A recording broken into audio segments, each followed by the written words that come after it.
नमस्कार, मैं हूं आपके साथ मयंक। देखिए, जिस तरह से लखनऊ में मायावती ने बड़ी रैली की, इसमें लाखों लोग शामिल हुए, अपना बड़ा शक्ति प्रदर्शन किया। आकाश आनंद भी उनके साथ थे और इस रैली में मायावती ने अखिलेश यादव को लेकर बड़ी बात कही, कांग्रेस को लेकर कई बड़ी बातें कही हैं, यहाँ तक कि बीजेपी को लेकर भी कई बड़ी बातें कही। हम आपको दिखाते हैं इस पूरे भाषण में मायावती की 10 वो बड़ी बातें जो यूपी की सियासत में एक बड़ा मोड़ ला सकती हैं।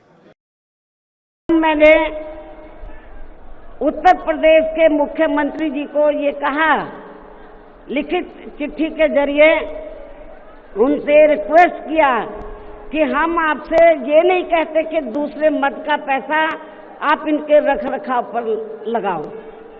तो जो देखने वालों का टिकटों का पैसा काफी बड़ी तादाद में इकट्ठा हो गया है गवर्नमेंट के पास, उस पैसे को इनके रखरखाव पर लगाया जाए।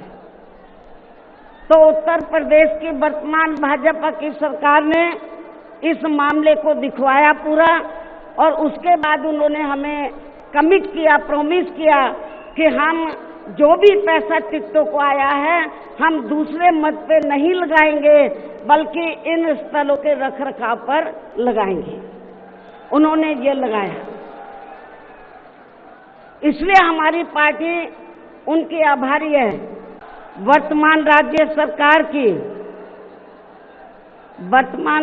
सरकार की भी बहुत बहुत आभारी है, और इसलिए आभारी है क्योंकि इस स्थल को देखने वाले लोगों के टिकटों का इकट्ठा हुआ पैसा पूर्व की रही सपा सरकार की तरह वर्तमान भाजपा की राज्य सरकार ने इसे दबाकर नहीं रखा है,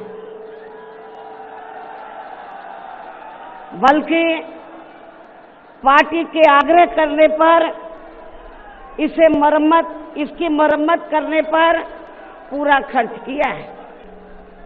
लेकिन दुख की बात यह है कि जब वर्तमान भाजपा की सरकार से पहले यहाँ सपा की सरकार थी, तो सपा की सरकार ने उस टिकट के पैसे को दबा कर रखा, एक पैसा खर्च नहीं किया इनके रख रखाव पर, और हालत बड़ी जर्जर हो गई थी स्थलों की। मैं सपा मुखिया अखिलेश यादव से मैं ये पूछना चाहती हूँ, यदि मान्यवर श्री कांशीराम जी के प्रति आपका इतना ही आदर सम्मान था, तो जब यूपी में मेरी सरकार थी तो मेरी सरकार ने अलीगढ़ मंडल में कासगंज के नाम से अलग से जिला बनाया, उस जिले का नाम मान्यवर श्री कांशीराम जी नगर के नाम से रखा था। लेकिन जैसे ही समाजवादी पार्टी पावर में आई, उन्होंने नाम बदल दिया। मान्यवर श्री कांशीराम जी के नाम पर हमने कॉलेज, यूनिवर्सिटी, अनेकों संस्थानों के नाम रखे, जनहित की योजनाएं शुरू की। सारी की सारी अधिकांश जो बड़ी बड़ी योजनाएं थी वो सभी की सभी इन्होंने बंद कर दी समाजवादी पार्टी की सरकार ने। ये इनका दोगला या दोहरा चरित्र नहीं है तो क्या है?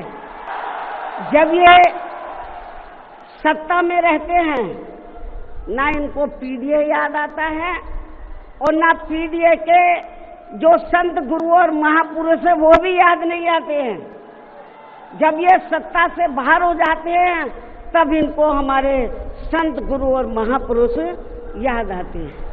तो ऐसे दोगले लोगों से आप लोगों को बहुत ही सावधान रहने की जरूरत है। सन 1975 में देश में लगी इमरजेंसी में तो कांग्रेस पार्टी की रही सरकार ने यहाँ बाबा साहब के संविधान को भी काफी हद तक प्रभावहीन ही बना दिया था, जिसकी आड़ में अब इस पार्टी के लोग आए दिन किस्म किस्म की नाटकबाजी करते रहते हैं।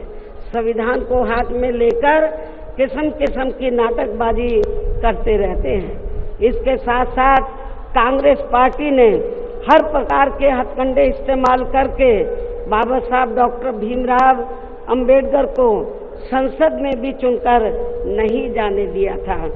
इसके अलावा केंद्र में इसी कांग्रेस पार्टी की रही सरकार ने भारतीय संविधान के मूल निर्माता एवं उपेक्षित वर्गों के मसीहा परम पूज्य बाबा साहब डॉक्टर भीमराव अंबेडकर को भारत रत्न की उपाधि से भी सम्मानित नहीं किया था।